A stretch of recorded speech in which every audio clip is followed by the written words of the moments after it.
Sir उस दिन on duty nurse मैं ही थी और दीपिका के डिलीवरी रूम में भी मौजूद थी मैं।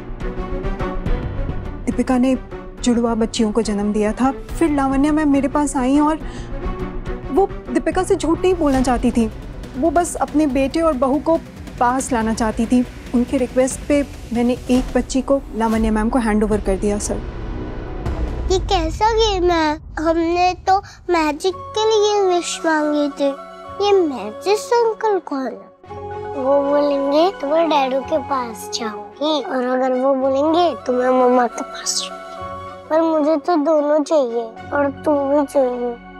और इसे मैजिक नहीं मैजिस्ट्रेट कहते हैं। हम चारों टुगेदर क्यों नहीं रह सकते? अभी ठाकुर जी भी उन्हीं की मदद करते हैं जो अपनी मदद खुद करें। आप चाहती हैं ना दीपिका इस घर में वापस आ जाए, तो उसका सच सबके सामने लाइए। एक बार फिर से अगर उसकी बेटी छिन गई ना, तो इस घर के पापों का घड़ा भर जाएगा। और दीपिका हम में से किसी को माफ नहीं करेगी, ना वो इस घर में वापस आएगी कभी भी। ऐसा मत कहो नीलिमा। कहना पड़ेगा भाभी, क्योंकि चिराग जिस रास्ते चल रहा है उसका अंत यही होगा। ये औरत इतनी बेशर्मी से अपने बच्चों के एक्चुअल बाप को मेरे क्लाइंट के सामने खड़ा कर दिया। मिस्टर थापड़, साहब झूठी कहानी है साहब। शर्मा जी, तो आप बताइए ना क्या है असली कहानी, या अपने क्लाइंट दीपिका जी को बताने बोलिए कि सच्ची कहानी क्या है। नहीं बताएंगे ये। डीएम साहब, इनके पास कोई सबूत नहीं है। सच्ची कहानी तो ये है डीएम साहब कि दीपिका जी ने मेरे क्लाइंट को 5 साल पहले भी धोखा दिया था और आज भी धोखा दे रही हैं। ये तो मेरे क्लाइंट मिस्टर मित्तल की शराफत है कि इन्होंने सिर्फ गोल दी हुई बच्चे की कस्टडी को केस किया है। इन्हें तो मानसिक उत्पीड़न और मानहानि का भी केस ठोकना चाहिए। दीपिका ने चिराग को धोखा नहीं दिया।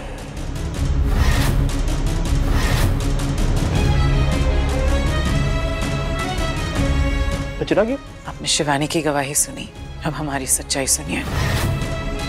दीपिका ने जुड़वा बच्चों को जन्म जरूर दिया, लेकिन इस बात का उसे इल्म भी नहीं था। इसे तो प्रेगनेंसी में पता ही नहीं था कि इसके जुड़वा बच्चे होने वाले। प्रेगनेंसी के वक्त दीपिका की मानसिक स्थिति ठीक नहीं थी। इसे पता ही नहीं था कि इसका पति इसके साथ है या नहीं, लेकिन फिर भी इसने बच्चों को जन्म दिया। दीपिका को इस बात का पता ही नहीं था कि हम एक बच्चा अपने साथ ले गए थे। अगर कोई गुनहगार है तो वो हम हैं, और हम मानते हैं कि हम सिर्फ दीपिका के नहीं बल्कि कानून के भी गुनहगार हैं। चिराग के भी गुनहगार हैं। अगर किसी को सजा मिलनी चाहिए तो वो दीपिका नहीं, हमें मिलनी चाहिए।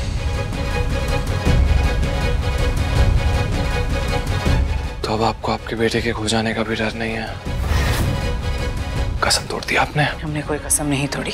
एक और हमारा बेटा अपनी बेटी को बचाने के लिए झूठ का सहारा ले रहा है, और दूसरी ओर हम अपने बेटे के परिवार को बचाने के लिए सच का साथ दे रहे हैं।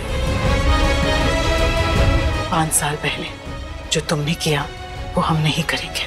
हमने उस वक्त गलती की, इसे चौखट से बाहर नहीं, तुम्हें सबक सिखाना चाहिए था। दिल को तुमसे प्यार हुआ। स्टार प्लस के ऐसे ही और बेहतरीन लम्हे देखने के लिए सब्सक्राइब करें हमारे YouTube चैनल को।